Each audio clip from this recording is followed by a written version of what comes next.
Toppers club IAS academy में सभी छात्र छात्राओं का स्वागत है। जैसे यूपीपीसीएस 2023 की जो प्री परीक्षा होने वाली है उसके लिए मैं महत्वपूर्ण टॉपिक वाइज आपको वीडियो बना रहा हूँ। ये कोई कोर्स नहीं है, लेकिन मुझे लगता है जहाँ से आपके प्रश्न आ सकते हैं, मैंने वो टॉपिक सेलेक्ट किए और बना रहा हूँ। आप ये पूरा श्रृंखला देखना चाहते हैं तो हमारे मोबाइल एप्लीकेशन से ले सकते हैं। टॉपर्स क्लब आईएएस एकेडमी है, ठीक है। भारत बजट 2023 और 24 में देखिए, इस बार जो बजट में क्या हुआ है कि अमृत लक्ष्य निर्धारित किए गए, यानी 7 प्राथमिकताएं दी गई हैं। ये इसीलिए इन्हें क्या कहा जाता है, सप्तऋषि की अवधारणा है और ये कूट मिलान वाले के लिए आ सकती हैं। जैसे प्राथमिकता में 1 में क्या लिखा है, 2 में क्या लिखा है, इसीलिए ये आपको समझना भी जरूरी है, एक तरह से आप रटना भी जरूरी है, यानी समझना भी है, रटना भी है। अब देख लेते हैं क्या है प्राथमिकता कौन सी है। प्राथमिकता 1 में समावेशी विकास को रखा गया है। और देखिए, समावेशी विकास के अंतर्गत आप जैसे कृषि का जो इंफ्रास्ट्रक्चर है, कृषि एवं सहकारिता है, ठीक है, और उसका जो डिजिटल जो पब्लिक इंफ्रास्ट्रक्चर है, और जो एग्रीकल्चर एसिलेटर जो फंड होते हैं, आत्मनिर्भर बागवानी स्वच्छ पौध कार्यक्रम जैसे को हमने किस में रखा गया, समावेशी विकास में रखा गया है। जैसे मत्स्य पालन के लिए सरकार ने कितना हुआ था, मत्स्य पालन के लिए 6000 करोड़ रुपए आपका अलॉट किया हुआ है। इसी में क्या है, सिकल सेल एनीमिया है, ठीक है, उसके लिए भी यानी 2047 तक कितना 2047 तक सिकल सेल एनीमिया उन्मूलन मिशन भी रखा गया है। तो वो इसी का जो पार्ट है। तो हमारा जो समावेशी जो विकास है वो प्राथमिकता नंबर 1 में है। अब 2 की हम बात करें तो प्राथमिकता 2 में आपका अंतिम छोर, यानी व्यक्ति तक पहुंचना, यानी अंतिम छोर का मतलब है अंतिम व्यक्ति तक पहुंचना है। अब देखिए, इसके अंतर्गत क्या था कि आकांक्षी जो जिले हैं और ब्लॉक जो कार्यक्रम है, और उसके लिए उन्होंने 500 ब्लॉक को निर्धारित किया है सरकार ने। प्रधानमंत्री पीवीटीजी विकास मिशन मोस्ट इंपॉर्टेंट है, ध्यान रखना, ये आ सकता है कि प्राथमिकता 2 में कौन कौन से हैं। देखिए, प्रधानमंत्री पीवीटीजी जो विकास मिशन है, जो पुअर और मुख्य धारा से पिछड़ी हुई जनजातियां हैं उनके लिए अलग पीवीटीजी विकास मिशन बनाया गया है। तो इसका मैं आगे वाले सेक्शन में डिटेल में समझाऊंगा। अभी प्राथमिकताएं समझ लीजिए। प्राथमिकताएं 3 में क्या है, अवसंरचना और निवेश है। 4 में जो रखा गया है वो सक्षमता को सामने लाना है। सक्षमता को सामने लाना है, यानी इसमें मिशन जो कर्मयोगी है और राष्ट्रीय डाटा शासन नीति को इसमें लाया गया है। एकीकृत फाइलिंग प्रक्रिया को लाया गया है, और राज्य सहायता मिशन जो नीति आयोग ने सपोर्ट किया 3 वर्षों के लिए, उसको प्राथमिकता 4 में ही रखा गया है। प्राथमिकता जो 5 में वो है हरित विकास। कौन सा है, हरित विकास है। और देखिए, इसी में ये इस साल पूछे जाने की प्रबल संभावना है, या तो प्री में या मेंस में, दोनों में पूछा जा सकता है, क्योंकि हरित विकास के अंतर्गत ही क्या है हरित हाइड्रोजन मिशन। कौन सा, हरित हाइड्रोजन मिशन के लिए कितने 19,700 करोड़ रुपए आवंटित हुए हैं, इसलिए ये बहुत इंपॉर्टेंट है। और सरकार का लक्ष्य है कि 2030 तक कितना 2030 तक 5 MMT वार्षिक उत्पादन करना है। कितना, 5 MMT, ठीक है। इसका मैं डिटेल में अभी समझाता हूँ। फिर जो 6वां रखा गया है वो रखा गया है आपका युवा शक्ति है। अब युवा शक्ति के अंतर्गत जो प्रधानमंत्री ने कौशल विकास योजना 4, कौन सा 4 पर पैसा इन्वेस्ट किया हुआ है। यूनिटी मॉल पर पैसा खर्च किया हुआ है, आवंटित किया हुआ है। और हम बात करें 7 की, तो 7 में है वित्तीय क्षेत्र। कौन सा, 7 में कौन सा है, वित्तीय क्षेत्र है, ठीक है। तो ये सातों के सातों आपको याद होने चाहिए। अब देखिए, सरकार ने ये पूरा सप्तऋषि की अवधारणा का पूरा बजट में और PIB की साइट पर बिल्कुल फोटोग्राफ में ये शेयर किया था। अब वहाँ से हम देख लेते हैं अमृतकाल का। इससे आपको एक बार और रूटीन में याद हो जाएगा। क्या है कि जो पहला है समावेशी विकास। कौन सा है, पहला समावेशी विकास है। दूसरा क्या है, आखिरी व्यक्ति तक पहुंचना। और तीसरा क्या है, तीसरा है अवसंरचना एवं निवेश। चौथा का क्षमताओं का विकास यानी सक्षमता को आगे लाना है। और जो पांचवा है वो कौन सा है आपका, हरित विकास है। पांचवा क्या है, हरित विकास है। और छठवां क्या है, युवा शक्ति है। और सातवां क्या है, वित्तीय शक्ति है। अब देखो ये तो आपने पढ़ लिए। इसके बाद थोड़ा सा मैं अपने मतलब की भी बात कर लूँ, क्योंकि देखिए हमने नया जो बैच स्टार्ट किया हुआ है उसको देख लीजिए।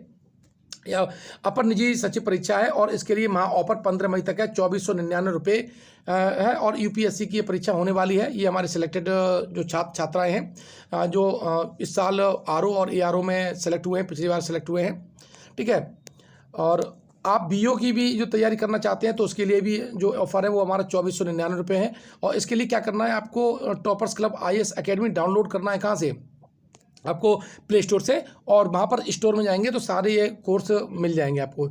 और ध्यान रखना, और आरओ एआरओ की हमने क्या है टेस्ट सीरीज स्टार्ट कर दी है। और इसमें 45 फुल टेस्ट आपको मिलेंगे और 55 ऑनलाइन टेस्ट मिलेंगे, ध्यान रखिएगा। तो ये जो बच्चे ऑफलाइन देना चाहते हैं वो उनके लिए है, और ऑनलाइन टेस्ट ही है।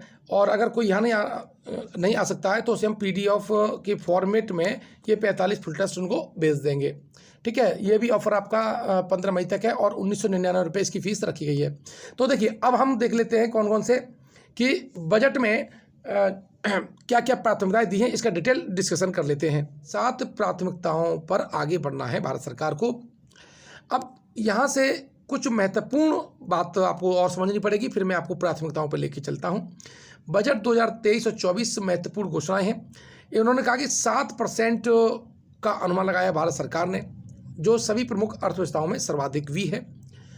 खाद्य एवं पोषणगत सुरक्षा सुनिश्चित करने हेतु सरकार के द्वारा पीएम गरीब अन्न योजना है 1 जनवरी 2023 से लागू किया गया है। ध्यान रखना, ये उनका है कि पीएम गरीब कल्याण अन्न योजना के अंतर्गत अगले 1 वर्ष हेतु सभी अंत्योदय और प्राथमिकता प्राप्त परिवारों को मुफ्त खाद्यान्न योजना की आपूर्ति करने की योजना को 1 जनवरी 2023 से, ठीक है, 23 से लागू किया गया है। विगत 9 वर्षों में प्रति व्यक्ति आय दुगनी से भी अधिक होकर 1.97 लाख हो गई है। ध्यान रखना, कितना, 1.97 लाख हो गई है। ये आंकड़ा आपके लिए इंपॉर्टेंट रहेगा। साथ ही 9 वर्षों में भारतीय अर्थव्यवस्था का आकार भी बढ़ा है और यह विश्व की 10 सबसे बड़ी अर्थव्यवस्थाओं से 5वें नंबर की अर्थव्यवस्था हो गई है। बहुत इंपॉर्टेंट ये डेटा है। साथ ही यहाँ ये चारों डेटा आपको डाइजेस्ट कर लेने हैं। भारत @100 की यात्रा की है, जब 100 साल पूरे होंगे तो अमृतकाल के दौरान निम्नलिखित 4 मौके रूपांतकारी हो सकते हैं। ये चारों के चारों आपको याद होने चाहिए। पहला क्या है, महिलाओं का आर्थिक सशक्तिकरण, पीएम विश्वकर्मा कौशल सम्मान यानी पीएम विकास, पर्यटन यानी टूरिज्म, और चौथा है हरित विकास, ग्रीन ग्रोथ। ये चारों के चारों याद कर लीजिएगा, इनके आने की प्रबल संभावना है। ये या प्राथमिकताओं में से कोई एक प्रश्न आना चाहिए। अब देखो बजट की जो प्राथमिकताएं वो 7 हैं, जैसे मैंने बताया था पिछली बार में। अब उन 7 के बारे में हम देख लेते हैं, ठीक है। क्या कर लेते हैं, 7 के बारे में देख लेते हैं। पहला क्या था आपका, पहला जो था वो था समावेशी विकास, ठीक है, इंक्लूसिव डेवलपमेंट है। दूसरा है अंतिम छोर तक पहुंचना। तीसरा अवसंरचना और निवेश। जो चौथा है सक्षमता को आगे लाना यानी सामने लाना। 5वां है हरित विकास, 6वां है युवा शक्ति और 7वां है वित्तीय क्षेत्र। ध्यान रखना, ये 7 के 7 आपको याद होने चाहिए। अब हम डिटेल में इसको देख लेते हैं। अब जो पहली हमारी प्राथमिकता है वो है समावेशी विकास है। समावेशी विकास के तहत निम्नलिखित को समाहित किया गया है, यानी कृषि एवं सहकारिता, यानी कृषि हेतु डिजिटल पब्लिक इंफ्रास्ट्रक्चर को मजबूत किया जाएगा। कृषि के लिए डिजिटल पब्लिक इंफ्रास्ट्रक्चर का निर्माण करके हम उनकी आय बढ़ा सकते हैं, क्षमता बढ़ा सकते हैं। कृषि वर्धक निधि का इसे प्रोविजंस किया गया है, ठीक है। साथ ही आत्मनिर्भर बागवानी स्वच्छ पौध कार्यक्रम है, यानी 2200 करोड़ रुपए इसके लिए अलॉट किए गए हैं आत्मनिर्भर स्वच्छ पौध कार्यक्रम के लिए, ठीक है। मिलेट के लिए वैश्विक जो केंद्र है भारत को बनाया जाना है। मिलेट मतलब मोटा अनाज है और इसे हमने नाम दिया गया श्री अन्न। भारत दुनिया का सबसे बड़ा श्री अन्न उत्पादक देश है तथा दूसरा सबसे बड़ा श्री अन्न निर्यातक देश भी है। ये दोनों डेटा आपके लिए महत्वपूर्ण हो जाएंगे और ये प्राथमिकता नंबर 1 पर इसको डिस्कशन किया गया है, ठीक है। अब यहाँ पर एक और महत्वपूर्ण डेटा है कि भारतीय बाजरा अनुसंधान केंद्र कहाँ पर स्थित है, तो हैदराबाद में, और को अब जो हैदराबाद को है वो उत्कृष्टता केंद्र के रूप में बढ़ाया जाएगा। मत्स्य पालन क्षेत्र में 6,000 करोड़ रुपए का निवेश करते हुए पीएम मत्स्य संपदा योजना की एक नई उपयोजना शुरू की जाएगी। सिकल सेल एनीमिया उन्मूलन को 2047 लक्ष्य रखा गया है। बहुत इंपॉर्टेंट आपका डेटा है ये, ठीक है। अब देखते हैं यहाँ पर है प्राथमिकता नंबर 2 पे। प्राथमिकता नंबर 2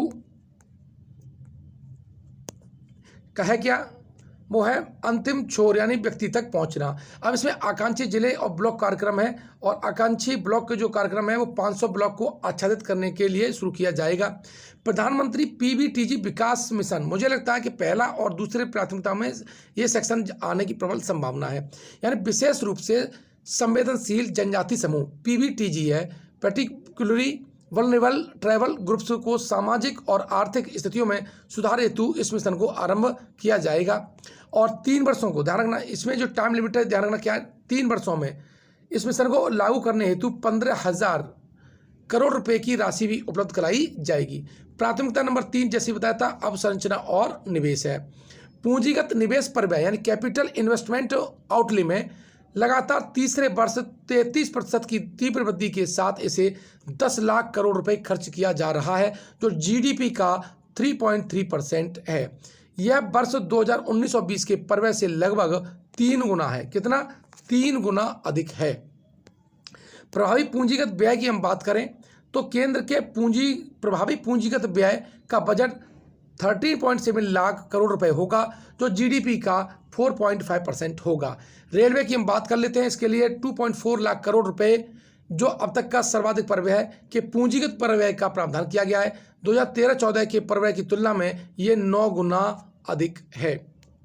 साथ ही शहरी अवसंरचना विकास निधि की तरह प्राथमिकता प्राप्त क्षेत्र उधारी जो न्यूनता के उपयोग के माध्यम से शहरी अवसंरचना विकास निधि की स्थापना की जाएगी, ठीक है। इसका जो प्रबंधन है वो राष्ट्रीय आवास बैंक के द्वारा किया जाएगा। ये डेटा आपके लिए इंपॉर्टेंट है। साथ ही 4 नंबर पर क्या है, सक्षमता को सामने लाना। क्या है? सक्षमता को सामने लाना। इसके लिए मिशन कर्मयोगी, ठीक है, का प्रावधान किया गया है। विश्वास आधारित शासन को बढ़ावा देने के लिए 42 केंद्रीय अधिनियमों में संशोधन करने हेतु जनविश्वास विधेयक पेश किया गया है। राष्ट्रीय डाटा शासन नीति लाई जाएगी। एकीकृत फाइलिंग प्रक्रिया वाली प्रणाली स्थापित की जाएगी। विवाद से विश्वास फर्स्ट और विवाद से विश्वास 2, ठीक है, ये दोनों स्कीमें लाई जाएंगी। साथ ही नीति आयोग का जो राज्य सहायता मिशन है वो 3 वर्षों के लिए जारी रहेगा। प्रयोगशाला में उत्पन्न हीरे को बढ़ावा देने और आयात पर निर्भरता घटाने हेतु किसी एक आईआईटी को 5 वर्ष के लिए अनुसंधान और विकास अनुदान दिया जाएगा। बहुत इंपॉर्टेंट डेटा ये। अब देखिए प्राथमिकता नंबर 5 की हम बात कर लेते हैं। प्राथमिकता नंबर 5 वो है हरित विकास। प्रधानमंत्री द्वारा पर्यावरण के प्रति सजग जीवन शैली के आंदोलन को गति देने के लिए लाइफ अर्थात पर्यावरण के लिए जीवन शैली लाइफ फॉर एनवायरमेंट की संकल्पना प्रस्तुत की गई है। हरित हाइड्रोजन मिशन इस पर शुरू किया गया है और 19,700 करोड़ रुपए के परव्यय से राष्ट्रीय हरित हाइड्रोजन प्रारंभ किया गया है। सरकार का लक्ष्य क्या है इसको समझ लेते हैं। 2030 तक 5 MMT वार्षिक उत्पादन का लक्ष्य रखा गया है। अब यहाँ पर PM प्रणाम को समझ लेते हैं। पृथ्वी माता के पुनरुद्धार, उसके प्रति जागरूकता, पोषण और सुधार हेतु प्रधानमंत्री कार्यक्रम PM program for restoration awareness nourishment and amelioration of mother earth राज्यों और संघ राज्य क्षेत्रों को रासायनिक उर्वरकों के संतुलित प्रयोग तथा उनके स्थान पर वैकल्पिक उर्वरकों के प्रयोग को बढ़ावा देने के लिए प्रोत्साहित करने हेतु शुरू किया जाएगा। ये बहुत इंपॉर्टेंट है PM प्रणाम योजना, और ध्यान रखना ये मेंस के लिए भी इंपॉर्टेंट रहेगा।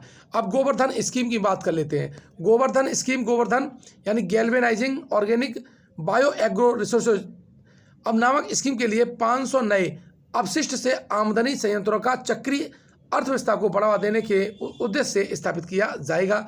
200 कंप्रेस्ड बायोगैस CBG संयंत्र स्थापित होंगे जिनकी कुल लागत 10,000 करोड़ होगी। मिष्टी योजना की बात कर लेते हैं। तो मिष्टी वनरोपण में भारत को किसी मिली सफलता के आधार पर तटीय रेखाओं में जो मैंग्रोव वन होता है उसके विकास के लिए मिष्टी योजना आई है।